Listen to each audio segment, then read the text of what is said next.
Hola, ¿qué tal a todos los seguidores? Muy buenas tardes de nuestra página jurídica de Adolfo Castro y Asociados.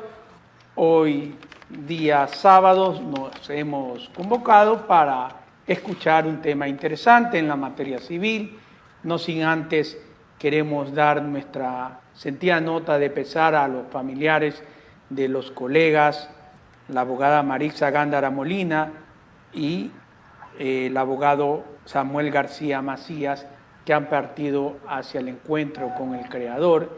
La doctora Maritza Gándara, quien no la conoció, una funcionaria proactiva, bien alegre, que ayudaba a todas las personas que requerían de sus servicios públicos en el CDP, una mujer siempre alegre y que hoy lastimosamente ha partido al más allá y seguramente estará en el reino de los justos.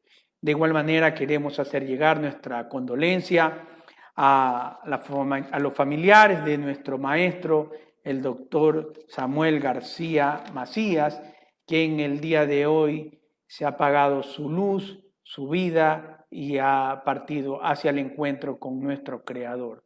Desde la página jurídica y de quienes hacemos parte de esta familia de Adolfo Castro y Asociados, expresamos nuestra sentida nota de condolencia y siempre recordar que una persona parte cuando la olvidamos. Mientras tengamos en nuestra mente a Maritza y a Samuel, siempre vivirán con nosotros. Bien, luego de solucionar un inconveniente que tuvimos en la página jurídica, el día de mañana vamos a estar poniendo al aire la entrevista que le realizamos a la señora juez Adriana Maldonado Castro. Esto será mañana a las 8 de la noche en el programa que conduce nuestra coanimadora Doménica Castro. El día lunes tendremos al colega Tito Muñoz, quien nos va a explicar qué debe hacer un ciudadano ante un delito flagrante, cuando ha sido víctima o cuando ha sido detenido en el delito flagrante. El día martes a las 8 horas, en nuestro nuevo segmento en propuesta legal, tendremos invitada a la abogada Malena Cardona, quien es candidata a la Asamblea por el partido Lista 8 y queremos saber que nos expliquen por qué quieren llegar a la Asamblea, cuál es la motivación que tienen y saber si se encuentran preparados o no para cumplir este rol de asambleísta. El día miércoles estará con nosotros el doctor Henry Villasís, un catedrático de materia penal, quien nos va a explicar el derecho a la legítima defensa y el derecho a legítima defensa de terceros. Esto a pedido de un gran número de señores policías nacionales que me manifestaron en el transcurso de la semana que tienen miedo el utilizar su arma ante ser testigos o ante evidenciar un delito flagrante en el cual ellos están llamados y obligados a socorrer a la ciudadanía. El día sábado tendremos un programa en donde estará un invitado de nuestro país vecino de Perú y nos hablará sobre el lavado de activos provenientes de actos de corrupción. Es importante destacar que como estamos en representación de un ciudadano en la ciudad de Esmeralda, el día sábado saldremos a las 6 de la tarde y no a nuestro horario acostumbrado a las 5 de la tarde. Solo por este sábado estaremos emitiendo nuestro programa de capacitaciones a partir de las 18 horas. Bien, con este recuento que hemos dado a la programación, queremos dar la bienvenida a nuestro invitado, el señor juez Pablo Eloy Llosa. Bienvenido, doctor. Gracias por aceptar nuestra invitación.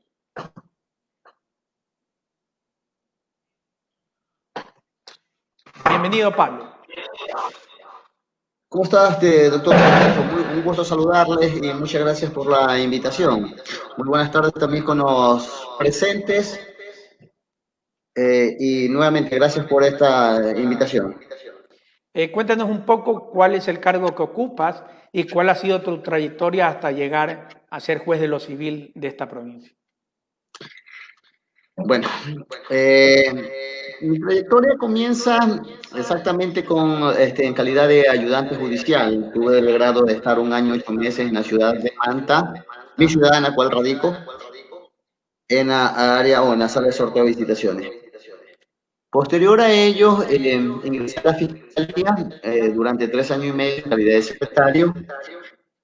Y luego de aquello, de la excelente trayectoria y una muy buena escuela que fue la Fiscalía, doy el paso para ser juez, cargo que desempeño desde hace 5 años, exactamente 5 años. Una semana atrás cumplí 5 años en calidad de juez civil de la ciudad de Puerto Viejo. Hay un tema que nos ha llamado mucho la atención y que fue un pedido de gran parte de los colegas que se dedican al área civil y no podíamos buscar una persona más idónea como tú, Pablo, y queremos que nos explique cuál es el procedimiento ejecutivo según el COGEC ahora en este tiempo de pandemia. Perfecto. A ver, Adolfo. Primero, felicitarte por las iniciativas que ha tenido a través de las diferentes charlas que veo muy seguidos dentro de la plataforma que ustedes tienen. Iniciativa esta que de una otra manera enriquece conocimiento no solamente de los abogados, sino de la ciudadanía en general. Recalco que el derecho no solamente debe ser conocido por los abogados, sino por toda la ciudadanía, ya que el medio social en que desenvolvemos en nuestro país, en nuestro estado, está regido por leyes, por normas, las mismas que son respetadas y acatadas. Y ello equivale que tengamos que conocer sobre derecho y más que todo sobre la normativa legal que nos rige. Partiendo desde ese punto, dentro del ordenamiento jurídico que estamos, o la estructura procesal del ordenamiento jurídico, varía en relación a la experiencia judicial, la normativa, a la doctrina, a la historia. Cada estado rige por su propia normativa y cada estado es totalmente diferente, dado las experiencias tenidas en los diferentes seminarios, cursos y la academia fuera del país que he encontrado, ¿no? Hay muchas diferencias, pero cuyo objeto social o cuyo objeto es el único, ir a la paz social. El ordenamiento jurídico va a esa, en la búsqueda de una justicia, la paz social, la tranquilidad, la seguridad y el orden. Y nuestro ordenamiento jurídico no queda a la par del mismo, con la vigencia del Código Orgánico General de Proceso, donde se implementaron nuevas alternativas para la tramitación de las causas. En este caso, procedimiento ejecutivo. Procedimiento que no es ajeno a la realidad en la que vivimos, sino que con el extinto Código de Procedimiento Civil se tramitaba de manera escrita. En la actualidad, en base a los cambios trascendentales que ha vivido la justicia ecuatoriana desde mucho antes, equivale a este sistema oral, más ágil, oportuno, en fin. Si es bien cierto, durante el desarrollo, durante la adaptación, desde que entró en vigencia el Código Orgánico General de Proceso, nos hemos ido adaptando a este nuevo proceso judicial, que ha facilitado muchísimo la convivencia social en este caso y la tramitación de las causas en la parte jurisdiccional. El procedimiento ejecutivo, de una otra manera, también podemos decir que aquí hay derechos, deberes y obligaciones que debemos cumplir. Creamos una obligación o somos parte de una obligación al momento de hacer un crédito a una institución financiera, al momento de, por decir, prestarle a Adolfo una cantidad X de dinero. Ya hay una relación de compromiso, prácticamente nos estaríamos yendo a lo que es el contrato o la voluntad de las partes en ese sentido. Y esto crea también obligaciones. El incumplimiento de estas obligaciones conlleva a que se accione el aparato judicial o las partes interesantes, accionantes, en este caso las partes que se crean vulnerado de un derecho, accione el aparato judicial en los diferentes procedimientos, ejecutivo, monitorio, sumario, en fin. En este caso, en el procedimiento ejecutivo, que ya nos dice la jurisprudencia, en una resolución, una sentencia emitida por la Sala Civil de la Corte Mercantil, juicio exactamente 401-2011, de fecha 31 de enero del 2013, que señala específicamente: los pleitos contenciosos comunes tienen por objeto declarar la existencia de un derecho que se halla en disputa entre los sujetos procesales. Por el contrario, el juicio ejecutivo se inicia por un derecho claramente contenido en el título ejecutivo. Estamos hablando de los títulos que establece la ley en su artículo 347, que bien lo detalla, ¿no? Motivo por el cual el juicio ejecutivo no pretende que se declare un derecho, sino que se ejecute el que consta en ese título. Vamos a la ejecución prácticamente de un derecho que ya está establecido. En ese sentido, se busca declarar que un derecho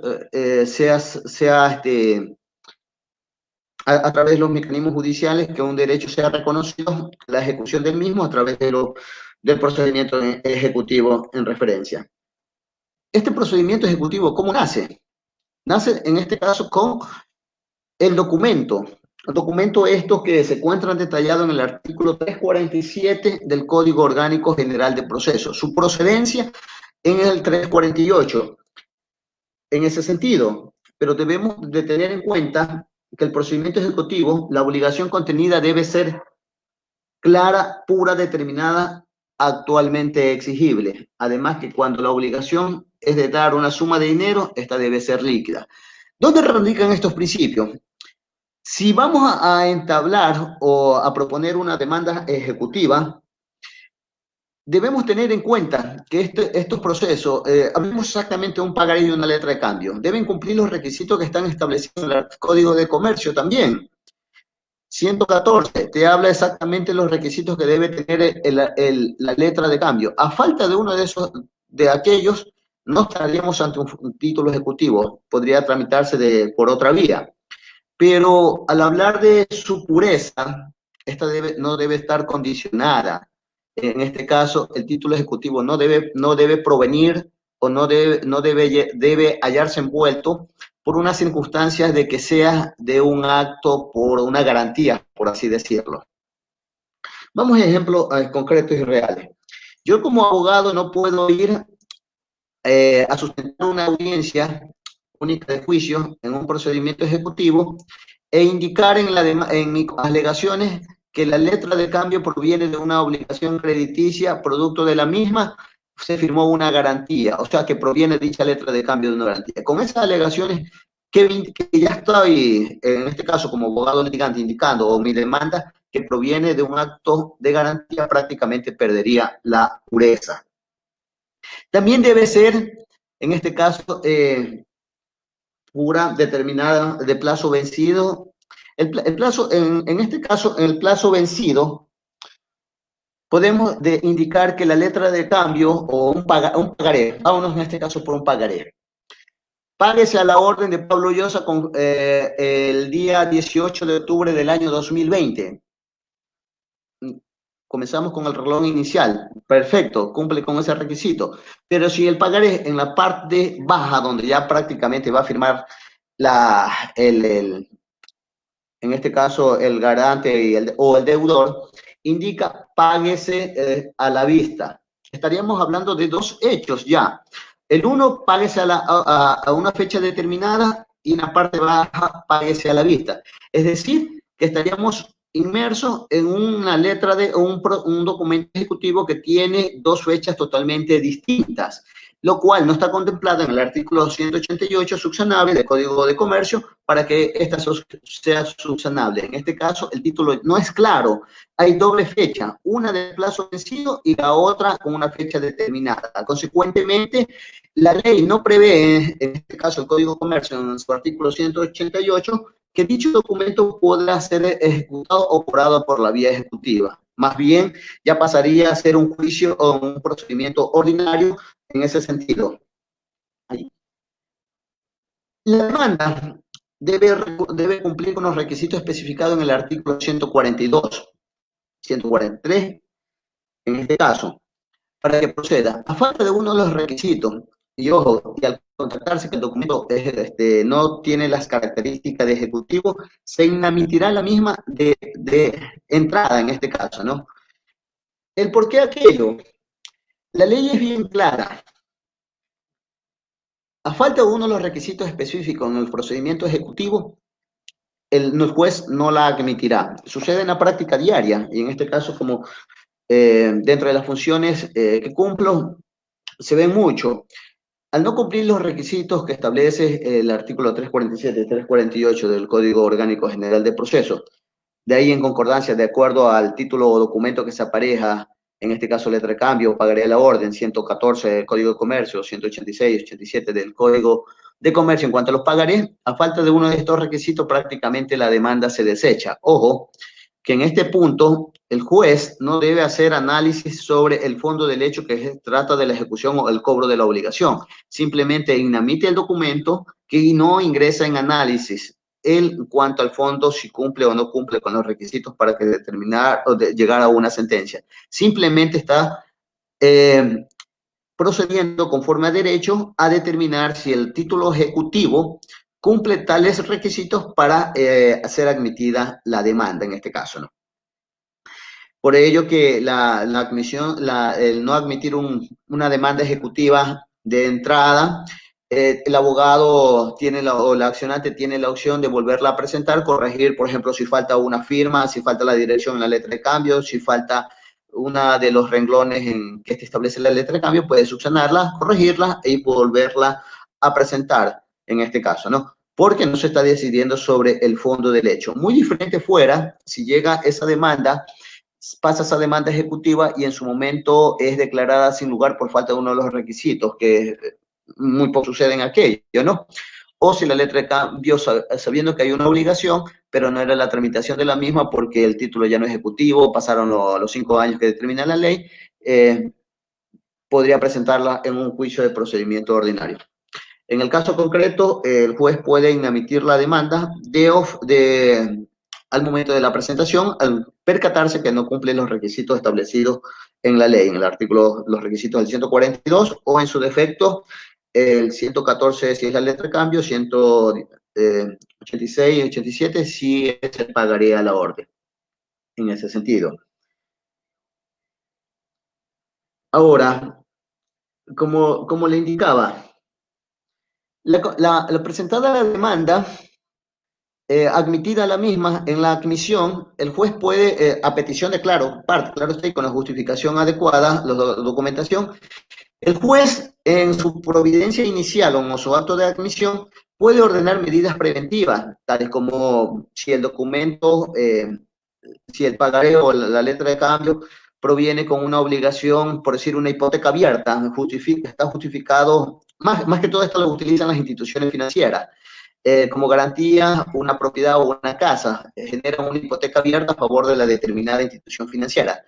En ese entonces, como proviene con la documentación, más que todo la escritura de hipoteca abierta y el certificado de solvencia, y solicita la parte accionante su demanda inicial, el embargo de dicha propiedad procede en este caso y se nombran las medidas preventivas necesarias en el auto inicial. Ojo, pero solo es por el monto de la obligación adeudada. No puedo poner o no se puede ir más allá de ese punto. La ley es bien clara en ese sentido, ya que si la casa, por ejemplo, vale $50,000 y la deuda es de $20,000, solo se podrá embargar hasta el monto de la obligación que está señalada o que está en disputa en este caso.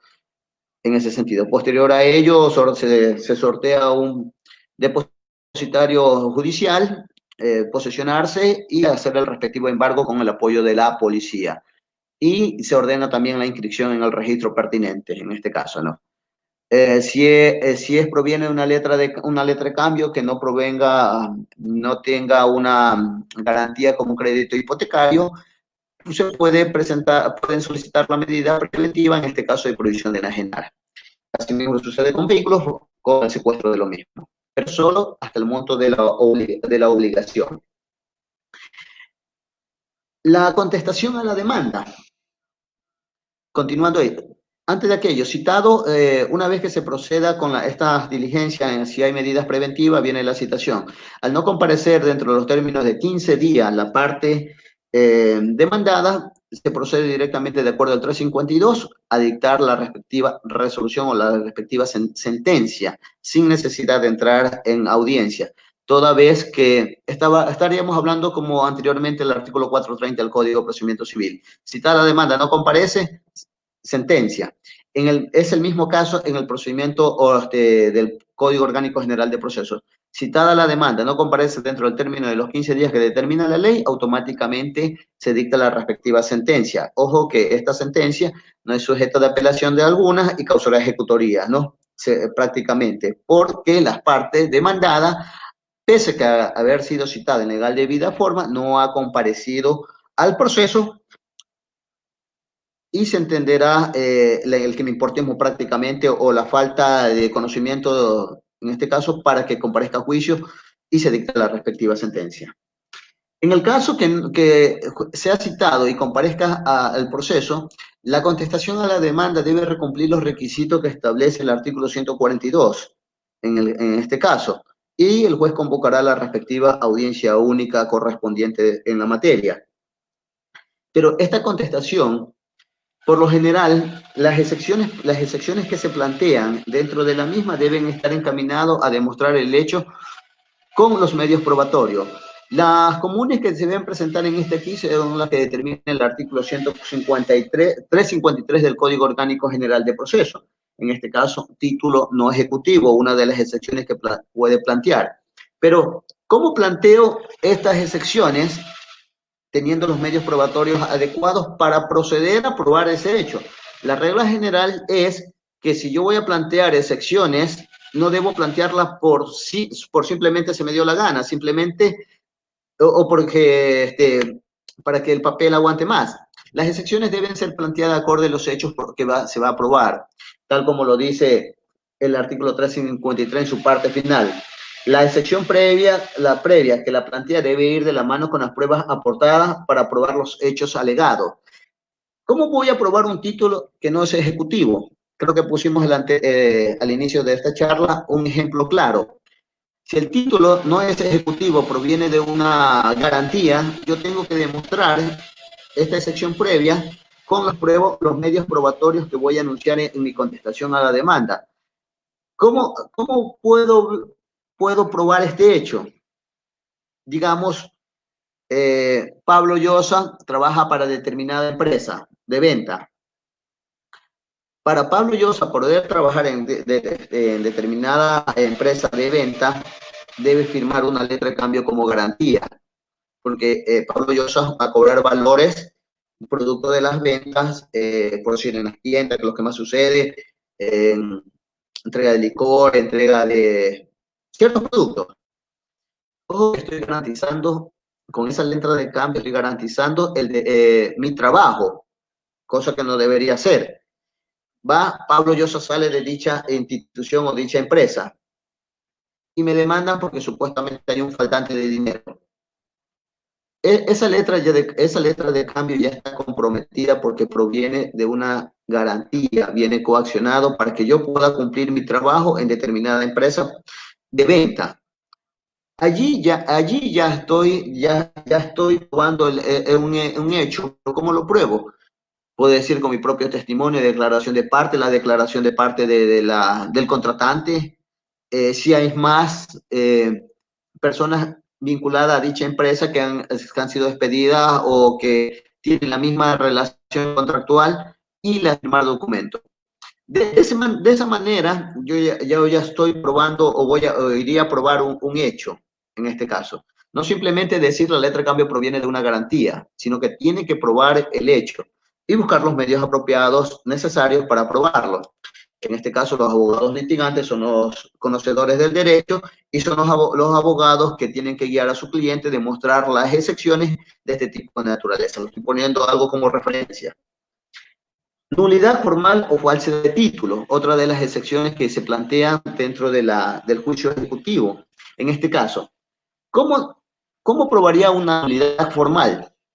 Voy a ejemplo concreto. Dentro de la experiencia o la trayectoria como juez, más que todo con el procedimiento o con el Código Orgánico General de Procesos, he encontrado dentro de la tramitación de la misma procesos en la que muy audazmente, sí recuerdo uno, muy audazmente el abogado fue súper que pila, por decir, para contestar una demanda ejecutiva que era de $3,000 de una letra de cambio.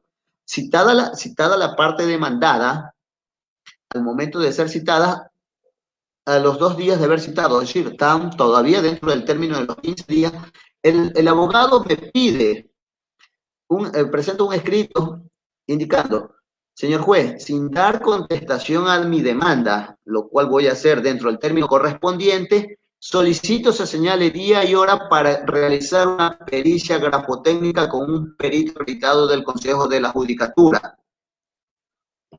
Ojo, que el abogado de la parte demandada no está dando contestación a todavía su demanda. Fue muy técnica, hizo una defensa, un abogado X de la ciudad, y que fue sentencia que fue ratificada por la sala civil. Al momento de presentar ese escrito, y dando que estaba dentro en los 15 días, le señalé día y hora para que tenga lugar dicha diligencia en el despacho o en el juzgado, en este caso. ¿Cómo? Puede contratar el abogado, la parte puede contratar un perito que realmente esté acreditado por el Consejo de la Judicatura en dicha área. El señor llegó a la diligencia con el perito a realizar la respectiva diligencia. El porqué de la convocatoria para darle a la parte accionante también el derecho que tiene para que observe y vea en este caso sobre dicha diligencia, ¿no? De hecho, tiene una legítima defensa. ¿Qué hizo el abogado? Obtuvo el peritaje. Allí recién, un día antes de que cumplieran los 15 días, contesta la demanda, teniendo como prueba fundamental la pericia grafotécnica realizada por un perito, en este caso acreditado por el Consejo de la Judicatura, y puso solo la excepción de nulidad formal o falsedad de título ejecutivo. Con eso se fue, argumentando que la letra de cambio no cumplía los requisitos, toda vez que era una letra de cambio que provenía con firma falsificada. Llega el día y hora de la audiencia y efectivamente el perito, antes de aquello, con ese documento se convocaba la audiencia, como tiene 10 días la parte accionante, en este caso, para que presente pruebas nuevas. Dentro de las pruebas nuevas y de acuerdo a los hechos anunciados, solicitó que se nombre un nuevo perito acreditado por el Consejo de la Judicatura, que se sortee anunció como medio probatorio para que se realice una nueva pericia grafotécnica. Esto es resuelto en audiencia, conforme así fue. Entonces, ¿qué pasó allí? Llega el momento de la audiencia. En audiencia, en los medios probatorios, la parte demandada, en este caso, sustenta su informe. El perito sustenta su informe en derecho de la pericia e indicado que la letra de cambio, la firma y rúbrica que constaba allí no era la misma que del señor del demandado. Como la parte accionante había solicitado una prueba nueva, acorde a los hechos anunciados, efectivamente se procedió a sortear un perito, fue admitida la misma y se procedió a sortear un nuevo perito acreditado por el Consejo de la Judicatura para que realice una nueva pericia grafotécnica del documento, en este caso letra de cambio. Y se suspendió la audiencia por un término prudencial. Realizada la pericia, una vez que se sorteó el perito, realizada la pericia, en ese caso me acuerdo muy concreto, el perito que fue sorteado y que iba ya a costa, o los honorarios del perito fueron regulados a costa del accionante, dicha pericia confirma lo que el perito anterior ya había descrito en su informe pericial. Es decir, sí tuvo concordancia que la letra de cambio, la firma y rúbrica no era la misma, no era la de autoría de la parte demandada. Entonces, ya hay dos criterios de dos peritos diferentes, acreditados por el Consejo de la Judicatura. Se terminó la diligencia y con esos dos criterios y en base a la argumentación, prácticamente fue una sentencia singular por la falsedad de título ejecutivo. Allí el abogado, como inició su defensa, cumplió con los requisitos, en este caso, de que presenta su excepción previa y contribuye con las pruebas aportadas al esclarecimiento de aquel hecho, ¿no? Prácticamente la prueba que aportó en esa diligencia fue la fundamental para llegar a una sentencia sin lugar, porque el título no tenía nulidad formal. Pero la interrogante sería, ¿qué hubiese pasado y qué sucede si la segunda pericia salía que la letra de cambio sí era de la firma y rúbrica era de la autoría del demandado. Ya hay dos criterios diferentes, dos peritos técnicos en la materia. En este caso, la confrontación en cuanto a cada uno de los peritos, como las técnicas utilizadas. En ese caso, y si queda la duda, el juez tiene todas las facultades, de acuerdo al artículo 168, una prueba para mejor resolver. En este caso, podría nombrarse un nuevo perito, un tercer perito, para tener otro criterio allí, prueba para mejor resolver, que iría a costa de ambas partes, tanto actor y parte demandada, regular los honorarios. Y con ese criterio del otro perito, quien debería también sustentar la en audiencia de la misma, ya sería un criterio más apropiado para la respectiva resolución. De esta manera, es una de las alternativas para comprobar o la nulidad formal o la falsedad del título ejecutivo.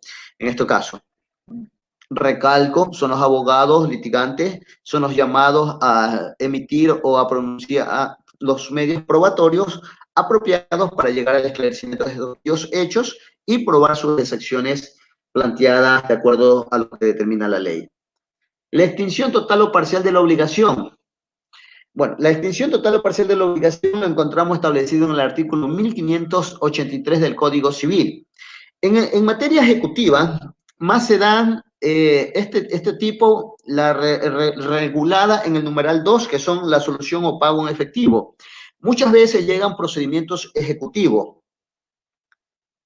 pero después de la citación, más que todo se ven en las instituciones financieras. Va el demandado, paga la obligación y comparece con la solución o pago en efectivo el documento el documento de pago de la institución financiera que indica que no tiene ya deuda alguna. En este caso, incluso hasta piden el archivo y que efectivamente procede. Ya no hay un derecho a discutir porque ya la obligación ha sido cancelada y consecuentemente se dicta el respectivo archivo, sin necesidad de llegar a audiencia en este caso, ¿no? Por lo general, este tipo de proceso que llegan con solución o pago en efectivo se da muchísimo en nuestro medio, más que todo las instituciones financieras, que al momento de ser citado ya las personas se ven asustadas por el accionar jurídico que se ha entablado y posteriormente ellos van, arreglan con la institución financiera, remiten a la respectiva certificación, incluso hasta la institución financiera lo hace y prácticamente solución o pago en efectivo. Otro de los puntos, la existencia de un autollamamiento a juicio por delitos de usura. Pero este debe tenerse muy en cuenta, son muy pocos comunes en nuestro medio, pero sin embargo, la ley le da la opción. Si Pablo Llosa demanda a Adolfo en este caso, pero Adolfo ya tiene instaurado un proceso penal en el que Pablo Llosa está llamado con autollamamiento a juicio por el delito de usura, porque yo te estoy cobrando sobre intereses y demás, producto de esa letra de cambio, es una de las excepciones previas que puede plantear tranquilamente y cumple con los requisitos y las formalidades que determina el 353. Y además está argumentando su excepción con la prueba aportada en derecho. En caso de que el autollamamiento sea posterior a la contestación a la demanda, este podrá anexarse, adjuntarlo y se pedirá la suspensión del proceso en este caso, ¿no? Muy en cuenta, hay que tener muy en cuenta que en la Constitución a los jueces nos da el carácter de administrar justicia, pero si no hay las pruebas no se puede, en este caso, la Constitución pone a los jueces la función de administrar justicia, y si la prueba no se puede cumplir este mandato, toda vez que recae la carga de la prueba a la parte accionante, a quien acciona el accionar jurídico en este caso, ¿no? Con la respectiva resolución, en este caso que se proceda que no haya recurso de apelación, se ejecutaría la sentencia y procede a la fase de ejecución de la misma, ¿no? Esta comienza con, una vez ejecutoriado, proceder a sortear un perito liquidador de costos a un perito liquidador para que haga la respectiva liquidación de los valores adeudados y lo que el juez en la respectiva audiencia manda a cancelar y en un término prudencial de por lo general 10 días para que el perito emita su informe en derecho de la liquidación. Con dicha, con dicho liquidación, se dicta el auto de pago, en este caso, de acuerdo al 371, y en la cual la parte demandada tiene el término de 5 días para oponerse pagando o dimitiendo bienes, ¿no? En el caso de no hacerlo, procedería, si hay bienes muebles e inmuebles, al embargo. En este caso, pero si ya hay un embargo, procedería a nombrarse un perito liquidador, un perito evaluador para que realice la respectiva avalúo del bien inmueble, perito que debe ser acreditado por el Consejo de la Judicatura, que debe posesionarse y que debe concurrir al lugar del bien inmueble para que en conjunto con el depositario judicial realice en el respectivo avalúo del mismo. Con el respectivo avalúo viene su aprobación de dicho informe a través de la respectiva audiencia de ejecución y posteriormente el señalamiento de el remate en línea, en este caso. Cabe recalcar que los procedimientos ejecutivos son susceptibles de apelación hasta segunda instancia. En todo caso, no son sujetos a recurso de casación alguno, es lo que determina la ley en ese sentido. De allí, los sujetos procesales que intervienen en el mismo, el ejecutante, quien posee la legitimación activa o legítima causa, y la parte demandada intervienen como órganos auxiliares, los peritos, depositarios judiciales y en este caso el juez, el que es conocedor de la causa. Un breve, más que todo, esquema de lo que es el procedimiento ejecutivo, más sin embargo, dentro de lo mismo se pueden plantear muchísimo de acuerdo a las circunstancias o hechos o de acuerdo al caso, ¿no? No todo caso es igual, todo caso es totalmente diferente. Las defensas deben ir encaminados a los hechos ciertos de los actos de proposición que entablen en cada una de las demandas, asimismo como la parte demandada, sus hechos deben ser probados, corroborados de acuerdo a las excepciones previas que deben plantear. Algo breve en cuanto al juicio ejecutivo, para no aburrirlo, en este caso, en materia civil es súper interesante, muy amplio, más sin embargo, Adolfo, ¿se te parece si vamos a la pregunta, algunas interrogantes que tengan los compañeros para hacer dinámica la charla? Sí, vamos a dar pasos a las preguntas. Hacemos énfasis a los colegas que por cuanto el invitado es juez de lo civil, no se podrá hacer preguntas en torno a los casos que él se encuentre conociendo. Adolfo, veo una Bien, vamos a pregunta muy dar... interesante. Si me permites. Continúa, Paco, continúa. Dice Andrés Franco, si la obligación del deudor es de 20.000 y el bien del deudor se remata en 50.000, ¿qué se hace con los 30.000? ¿Se lo devuelve al que fue el dueño del bien o le queda al Estado?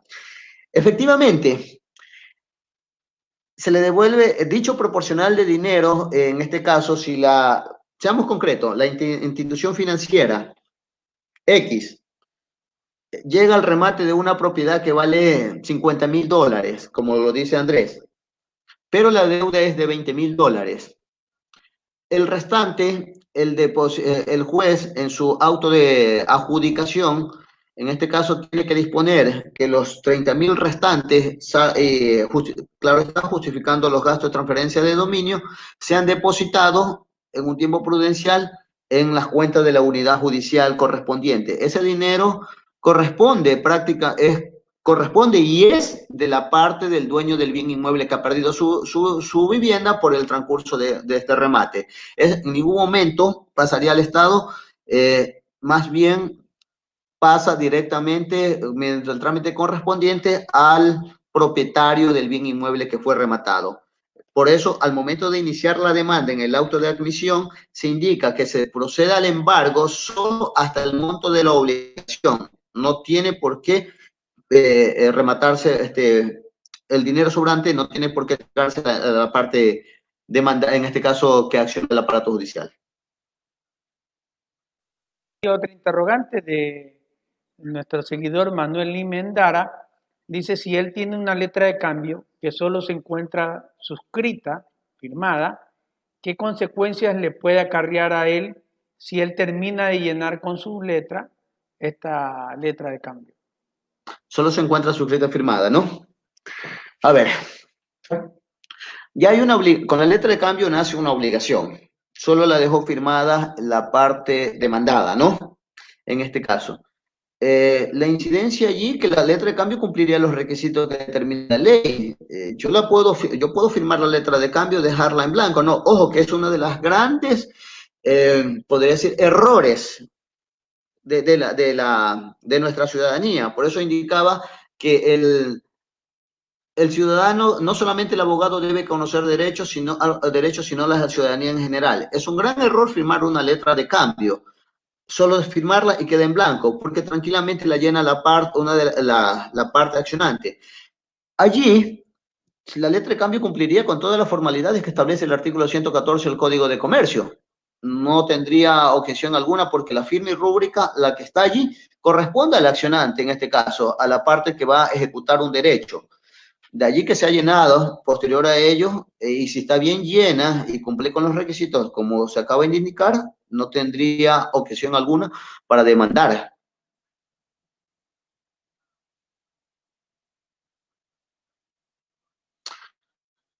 Continuamos. Gracias, Cadena, quien te envía un cordial saludo. Pregunta. Perdón. Declaración de parte.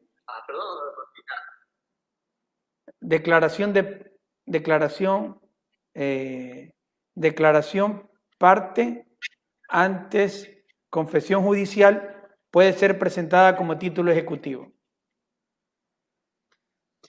Martita, qué gusto saludarle, gran amiga y todo. Puede ser presentado como título ejecutivo. Los documentos o los documentos ejecutivos lo establece el artículo 347 del Código Orgánico General de Proceso. Y en la que indica la doctora, lo encontramos establecido en el numeral 1 de dicho articulado, de declaración de parte hecha con juramento ante ante una o un juez competente. Si cumple con aquellos requisitos, prácticamente estaríamos ante un título ejecutivo que cumple las características como tales.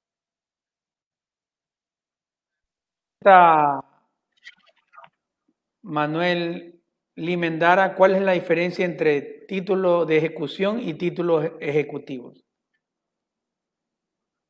A ver, el título ejecutivo prácticamente está establecido en el procedimiento de lo que estamos hablando, ¿no? Prácticamente. Los títulos de ejecución o el capítulo de ejecución ya lo encontramos en las reglas establecidas en el 362, que son sentencia ejecutoriada, laudo arbitral, el acta de mediación, el contrato de prenda y contrato de venta con reserva de dominio, y 11 más. Prácticamente la ley te hace la diferenciación en cuáles son los títulos ejecutivos y cuáles son los títulos de ejecución. Y lo mismo lo regula la ley, como están establecidos. Título ejecutivo, el 347 del Código Orgánico General de Proceso, que lo hemos detallado, y los títulos de ejecución que ya se encuentran establecidos en el artículo 363 del Código Orgánico General de Proceso. Doctora Belén Murillo nos pregunta: cuando el pagaré ha sido endosado, ¿se presenta en vía ordinaria o ejecutiva? A ver, doctora Belén, esto sí sucede en nuestro medio. Si Pablo Llosa es garante de una obligación en determinada cooperativa de crédito, Adolfo Castro,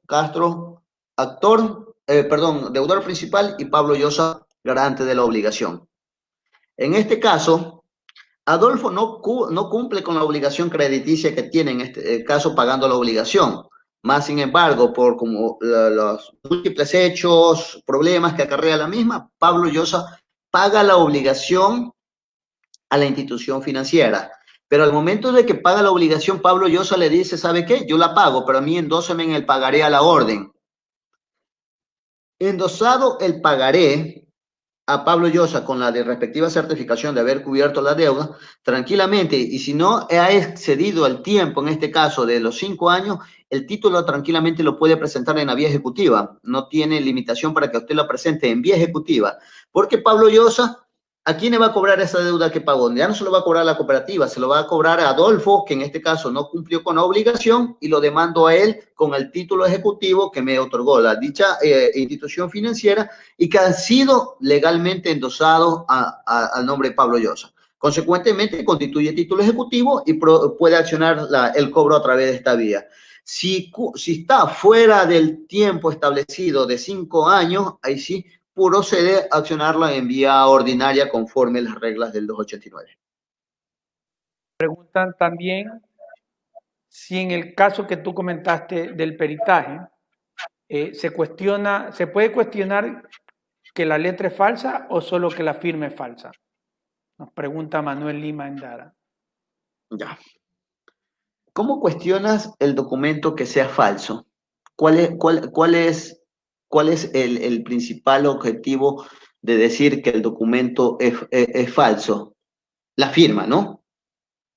La firma prácticamente, si Pablo Llosa no ha firmado ese documento, quiere decir que el documento es totalmente falso. Puede que esté lleno con diferentes tipos de letras, como la pregunta inicial, pero la más que podríamos ir allí es determinar si la firma y rúbrica constante en dicho documento es verdadera o es falso.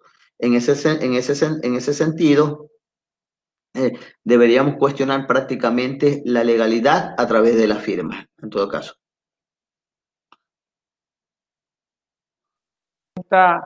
Te voy a hacer 3 preguntas en uno. En el caso que tú comentaste, ¿qué hubiera pasado si la firma era original? Claro, totalmente. Si la firma hubiese sido original, le puso el ejemplo, ¿no? Si hubiésemos tenido una firma, mencionamos 3 peritos. Si una de las firmas, la que presentó al momento de comparecer el accionante, firma y rúbrica indicaba que no era la misma del accionante, y la otra pericia sale positivo, ya dio dos cuestiones allí, una afirmativa y una negativa. ¿Qué hago? Me voy hice, en el caso que puse, me fui a una prueba nueva en la cual determinó que la firma era falsa. No, tengo 2 criterios, uno, pero si me hubiese dicho, o si me hubiese dicho el informe pericial que la firma sí corresponde al accionante, en este caso, al demandado, tengo 2 contra 1 que son positivos en este caso. ¿Cuál es el criterio? El criterio ahí más acertado por el razonamiento jurídico y de base a los medios probatorios, prácticamente sería una demanda con lugar. Porque al tener 2 razonamientos ya de 2 peritos grafológicos profesionales y que han jurado en este caso realizar con fiel cumplimiento de desempeño de sus funciones, en este caso al tomar posesión, me están acreditando que la letra de cambio es totalmente, la firma de la letra de cambio es totalmente la que corresponde o la misma utilizada por el demandado. Ya se quedaría sin peso esa prueba que primeramente me presenta porque solo tengo un criterio de un perito. Por ello la importancia de que cuando se ingresa en este tipo de disputa y el legislador lo ha contemplado en poder practicar una prueba para mejor resolver, que son las facultativas que tiene el juez en caso de entrar en una controversia o en este caso con la duda allí. Sería la respuesta. Le envía saludos el colega Víctor Sánchez y le pregunta que en los casos que usted determina o que un perito determine que es firma falsa, ¿usted remite a la fiscalía para que investiguen por el delito de falsificación o no? Totalmente, sería lo más apropiado y en las veces que lo he tenido, efectivamente se remite el proceso a la fiscalía con la documentación correspondiente para que la fiscalía determine la responsabilidad de haberlas en contra de él, en este caso de la parte que ha presentado la demanda, ¿no? Pero eso ya es facultativo en caso de la investigación de la fiscalía. Pero sí tiene el juez toda la obligación de remitir el proceso a la fiscalía para que proceda con las investigaciones correspondientes. Nos pregunta Manuel Lima, ¿cuál es el tiempo que prescribe para iniciar una acción ejecutiva? Y en los juicios monitorios también se inician por vía ejecutiva, ¿en qué tiempo prescriben? A ver, Manuel, La ley está especificado que los juicios ejecutivos prescriben en 5 años. En 5 años específicamente el juicio ejecutivo. El juicio monitorio o el juicio sumario no tienen, no tienen una especificación determinada en el tiempo, por lo que ello se acogería al tiempo de la prescripción al juicio ordinario, 5 ejecutivo y 10 en materia ordinaria en este tipo de hechos. Allí. Pero 5 años prescribe la acción ejecutiva, cuya acción ejecutiva comienza a prescribir desde el momento, por decir, si antes de que prescriba la misma, si justamente Pablo Llosa es citado un día antes de cumplir 5 años, el acto de citación interrumpe la prescripción de la misma, ¿no? Así se es presentada la demanda con anterioridad, una vez que entró en plazo vencido, por decir, hace 5 años atrás, y el día 25 lunes 26 de octubre del 2010, cumple los 5 años, y Pablo Llosa es citado el día mismo, por decir, la acción se interrumpe porque está dentro del término. Pero si Pablo Llosa fue citado el día martes, ha cumplido 5 años, un día, la acción totalmente prescrita en la vía ejecutiva. Ojo, pero al momento de determinar que la acción ejecutiva ha prescrito por lo menos 5 años, eso quiere, ha prescrito la acción, no el derecho o la obligación para proceder a demandar en la vía ordinaria correspondiente. Puede accionar el aparato judicial jurisdiccional en la vía ordinaria correspondiente.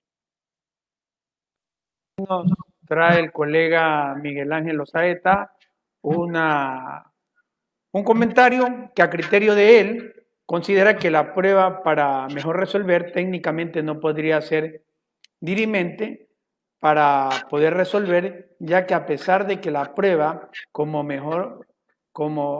que la prueba para mejor resolver está implícitamente en el COGEC, esta prueba es inejecutable, no se podría producir, ya que quienes solicitan los medios probatorios y después de admitidos y controvertidos en prueba son los sujetos procesales, es decir, las partes son quienes solicitan la prueba y también tienen que ser ellas quienes produzcan, ya que no pueden ser así porque sería una violación, comenta nuestro colega Osaeta. Dice la doctora Marta Macías Barresueta. Sí. Ya. Saludos a Miguel, gran amigo, conocedor del derecho y todo. El criterio de él, muy respetado en todo caso, tiene su criterio en cuanto aquí, pero la ley bien clara en ese sentido. No se lo está inventando el juez en todo caso, sino el artículo 168 del COGE dice prueba para mejor resolver.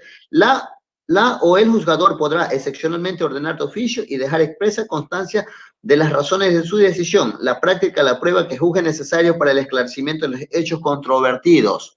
Ojo, que esta prueba, para mejor resolver, es antes de las alegaciones. Terminan los medios probatorios, tanto parte actora y parte demandada. Ahí es donde tiene el juez la opción o la oportunidad de una nueva prueba para mejor resolver. Ojo, que esta prueba, al ser prueba para mejor resolver, no le quita el derecho de las partes, al ser solicitado o al ser por el juez, en este caso ordenada, no le quita el derecho de las partes procesales, tanto actores como parte demandada, el derecho a contradecir la misma porque va a ser sustentada. El perito va a sustentar su informe en derecho, en audiencia, y tanto la parte actora como la parte demandada por el derecho que le asiste tendrán la oportunidad de intervenir en la misma para hacer sus observaciones.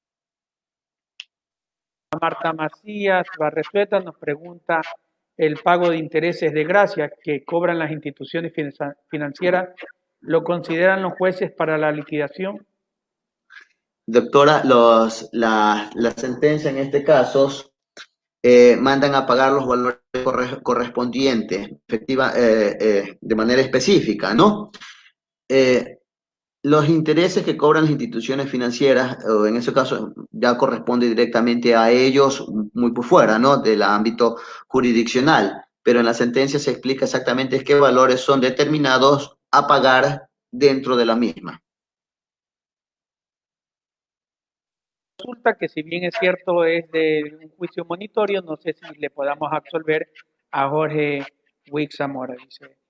Una pregunta, estimado doctor, en un proceso monitorio donde no existe contrato laboral y una empresa por la que le deba dinero a una persona por una obra, esta última persona puede demandar por cobro de dinero a esta empresa con la única prueba de un correo electrónico.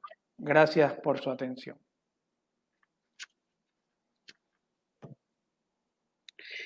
No te entendí muy bien la pregunta, pero me hacen de referencia a documentos en la misma, ¿no?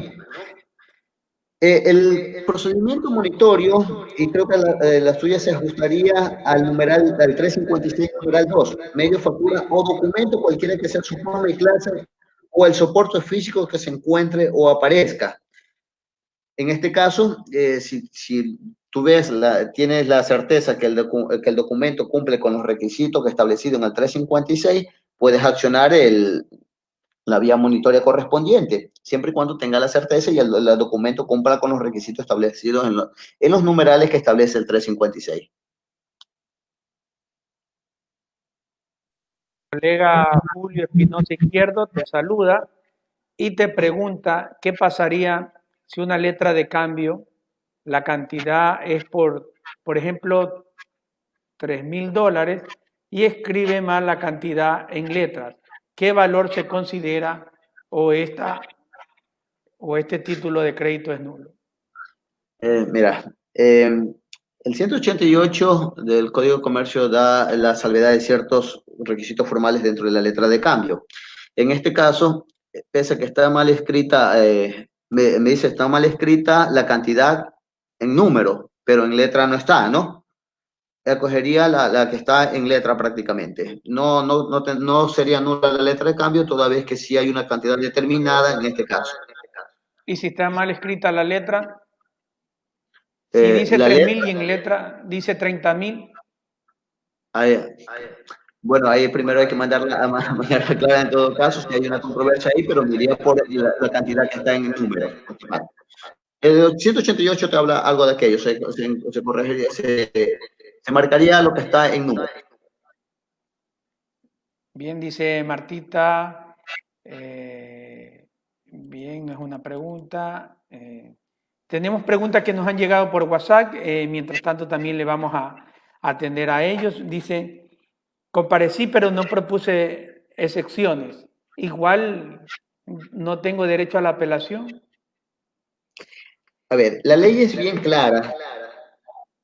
Si compareciste al proceso, no presentando excepciones, bueno, a veces compartimos criterios de que se manda a completar en el término correspondiente de 3 días que aclare y complete de acuerdo a lo que determina el 142.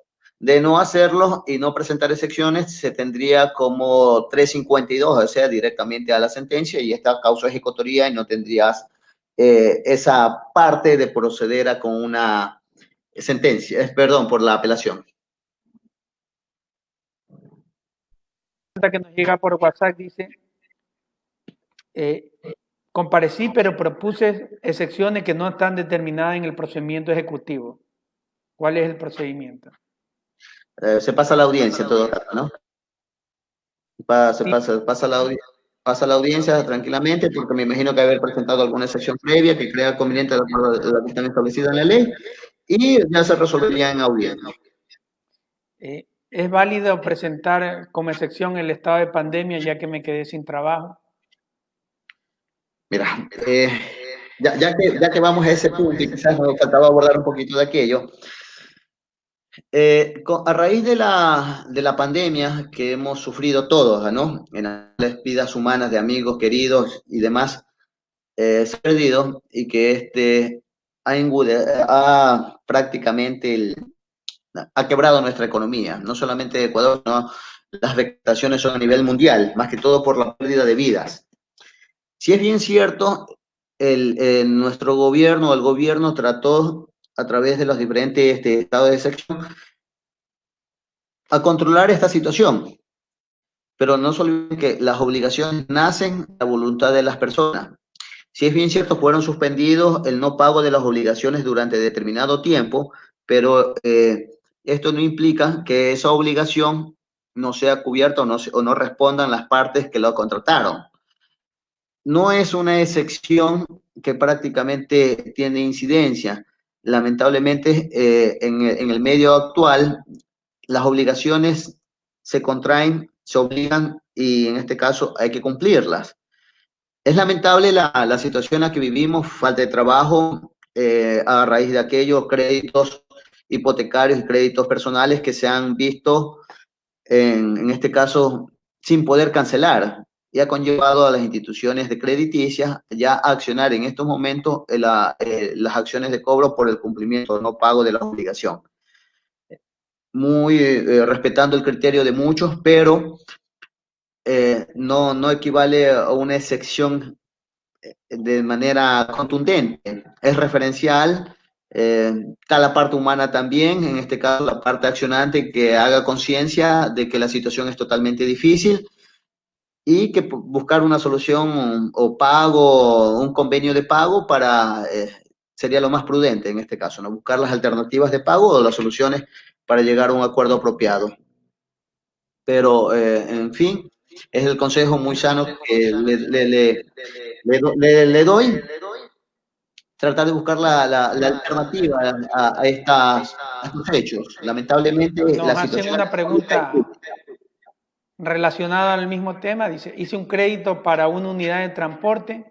El gobierno impidió el trabajo de las unidades de transporte. Eso me sirve como excepción porque la ensambladora me está cobrando la deuda. mira, en derecho puedes ponerla, ¿no? Puedes ponerla una sección de ese tipo de naturaleza. El hecho es comprobarlo.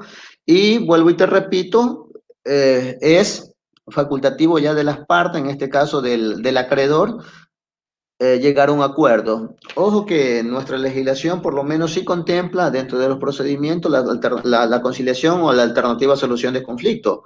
En lo personal, cuando la solicitan una audiencia de conciliación para tratar de llegar a un acuerdo, como está en derecho, la accedo a la misma, porque si es bien cierto, la situación es bastante fuerte y hay muchas personas que tratan de honrar su deuda, pese a que no tengan trabajo y todo, buscan los mecanismos apropiados allí. No sé si conteste tu pregunta de esta manera, pero ya son las partes Sí, se intervinientes entiende. que deben ponerse de acuerdo allí. Dice, el doctor dijo que si la archivan, una demanda la puede volver a presentar. A ver, ¿Cuántas veces se pueden a ver, archivar y volver a presentar una misma demanda? a ver, estamos en no admitir una demanda, por si acaso. No, no te dije el archivo de la demanda procede en este solución pago, se archiva la demanda, eh, cuando el abandono, cuando ha operado el abandono, que se puede presentar por una sola ocasión después de 6 meses, en fin. Pero con la inadmisión de la demanda, en este caso con el auto de admisión, que no es admitida una demanda, tú puedes, yo creo que si ya cometiste el error con la presentación de la primera demanda, no vas a cometer el mismo error en la segunda ocasión para presentar nuevamente tu demanda, ¿no? Se trata de la admisibilidad, el juez no ha valorado el hecho de la misma para llegar a una conclusión o una sentencia, no ha hecho todavía un criterio en este sentido de los hechos que persigue. Simplemente. Ok, tuvimos un pequeño inconveniente, creo que ya estamos. Me decía simplemente, Ya. Si yo cometo un error en la primera vez para presentar una demanda, no voy a cometer el error 2 veces. Consecuentemente, con la admisión de la demanda y en la segunda lo corrijo y lo presento. Y la admisión de la demanda, yo creo que conociendo como somos del derecho, los abogados, nos vamos a incluir 2 veces en el mismo error. Solo el abandono por segunda cuestión. Adolfo, estos ruidos, veo que tienes un... vamos a esperar un momento porque nuestro invitado tiene un ruido alrededor de su vivienda, parece, y una vez que se solucione vamos a poder continuar. por favor.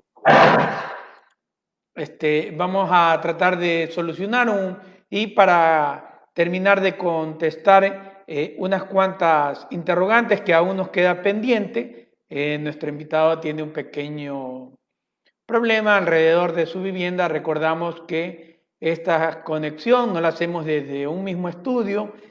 Cada invitado transmite su ponencia desde su oficina o desde su domicilio. En pocos minutos vamos a tratar de resolver este problema. Antes de eso, queremos anunciar, ya está con nosotros otra vez el doctor Pablo Llosa. Pablo, tenemos otra pregunta que nos dicen, Adolfo, la acción, Adolfo, la acción por enriquecimiento injustificado, ¿en qué caso procede? acción de reconocimiento publicitario. No lo estamos viendo materia penal ya. Prácticamente sería una materia penal. Eso es competencia de la Fiscalía. Sí, totalmente. Otra, Andrés nos dice, ¿en cuál juicio el deudor debe pagar las costas procesales del juicio? ¿El abogado de la otra parte, en el juicio ejecutivo o en el juicio monitorio? A ver, la ley establece que al momento de dictar la respectiva restitución con costas o sin costas, ¿no? En el caso muy concreto que hicimos referencia al inicio de esta intervención, cuando la letra de cambio se metió las costas fiscalías, como ya hay un hecho que fue declarada una demanda en el caso sin lugar por la firma, por la falsificación de firma y todo, ahí sí se declara con costa. No se declara con costa cuando se ve que no se ha actuado de mala fe, que no ha habido la intención de causar daño, sino que más bien cobrar un derecho en este caso. Pero en el caso concreto que hicimos referencia, ahí sí con costa y pago de los honorarios profesionales a la parte que en este caso va nuestro seguidor Manolo Gualote nos dice, en el juicio ejecutivo, cuando no hay contestación a la demanda, ¿de igual se pasa a la audiencia en rebeldía? ¿O no, solo es en el juicio monitorio que cuando no hay contestación se dicta sentencia? Ahí bien claro el 352. La falta de contestación de la demanda procede con la respectiva sentencia de acuerdo al 352, causa ejecutoria. En el juicio monitorio, no se olvide, compañero, que al momento de que no comparezca la parte demandada, en este caso es un auto que en este caso queda en firme. Está establecido en el artículo 358, si el deudor no comparece dentro del término concedido para el efecto o si lo hace sin manifestar oposición, el auto interlocutorio al que se refiere el inciso primero quedará en firme, en todo caso. Pregunta que tenemos vía WhatsApp nos dice, ya gané el juicio ejecutivo, fui al juicio de ejecución, aún no me pagan, ¿qué debo hacer para cobrar mi deuda? A ver, si ya tienes un juicio de ejecución, las reglas de un momentito. Inicio de la ejecución está en el 371. Solicita al perito liquidador y, en todo caso, el cumplimiento del mandamiento de ejecución solicita a la misma autoridad competente para que se oficie a las instituciones públicas, en este caso las instituciones financieras, si tiene cuentas, si tiene bienes muebles e inmuebles, para proceder en este caso con el embargo de propiedades, bien inmuebles o de retención de valores correspondientes. En este caso, si ya no tiene nada ahí, lo correspondiente es iniciar el proceso de insolvencia por cuerda separada, o concurso de acreedores, perdón. Te envía un afectuoso saludo el colega Alberto Reyes, quien ha estado atento a tu charla y ha tomado nota de todas tus ideas y de esta capacitación que dice que le sirve en el libre ejercicio diario de la profesión. Saludos para Alberto también. Muchas gracias. Bueno, te queremos agradecer, Pablo, por esta hora que nos has dado. Muchas gracias en la parte final para que te despida de todos nuestros seguidores. Bueno, agradecido nuevamente contigo, Adolfo, por la invitación. Cabe recalcar que estos espacios son muy buenos porque nos hacen conocer más de este fascinante y bello mundo del derecho que es súper extenso. Permite dinamizar y compartir con criterios como los que se han dado con los diferentes colegas, y cabe nuevamente recalcarle que esta hermosa carrera es para seguir aprendiendo. Mis saludos fraternos a todos cada uno de ustedes, siempre a las órdenes en la parte académica y en lo que se pueda a través de estos medios, y un amigo más, agradecido con ustedes. Le damos gracias a nuestro expositor de hoy, don Pablo Llosa, juez de la Unidad Civil. También nos comentan por WhatsApp, abogado, el pago de intereses de gracia ya caería en el delito de usura, sin embargo, las entidades financieras lo cobran, al igual que honorarios cuando lo hacen a su arbitrio las instituciones financieras. Muy bien, queremos agradecer a todos ustedes por haber estado con nosotros. Recuerde que el día de mañana tendremos al aire la entrevista que realizamos a la abogada Adriana Maldonado Castro, quien es actualmente jueza de familia. El día lunes estará con nosotros el abogado Tito Muñoz en nuestro programa informativo legal y nos va a explicar qué hacer cuando se es víctima de un delito flagrante o cuando se es procesado por un delito flagrante. Recordemos que este espacio de los días lunes es para que los colegas se den a conocer a la ciudadanía los servicios que brindan su firma jurídica. En nuestro programa Propuesta Legal tendremos como invitada a la abogada Malena Cardona, quien nos va a explicar por qué sus deseos de ser asambleísta en el 2021. El día miércoles estaremos con el maestro Henry Villasís ante un pedido de los señores policías y ciudadanía en general en torno a la legítima defensa y a la legítima defensa de terceros.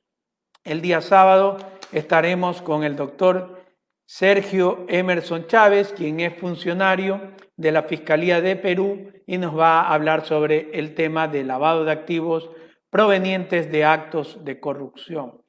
Recordamos que el sábado estaremos transmitiendo a partir de las 18 horas, ya que este servidor de ustedes estará pasando una audiencia de juicio en la provincia de Esmeralda, en el cantón de Esmeralda, que empezará a las 2 de la tarde y según el presidente de este tribunal haremos una pausa a las 6 de la tarde en donde transmitiremos desde la provincia de Esmeralda nuestro programa habitual de capacitaciones. Sin más, un abrazo a todos, no sin antes recordar nuestras sentidas condolencias a los familiares de nuestro colega, la doctora Marixa Gándara Molina, y a los familiares de nuestro maestro, el catedrático Samuel García Macías, dos profesionales que ya no están con nosotros y han acudido al llamado del Señor. En la próxima semana también traeremos el tema que el Colegio de Abogados va a presentar una acción de protección en contra de la medida o resolución que ha tomado el Consejo de la Judicatura de disminuir jueces de la Sala Provincial en materia civil y laboral. Tendremos invitado al abogado que va a proponer el recurso o si no al presidente del Colegio de Abogados. Sin más, un abrazo, bendiciones a todos. Muchas gracias por seguir nuestra página jurídica. No olviden en suscribirse, será hasta el día lunes. Un abrazo con todos.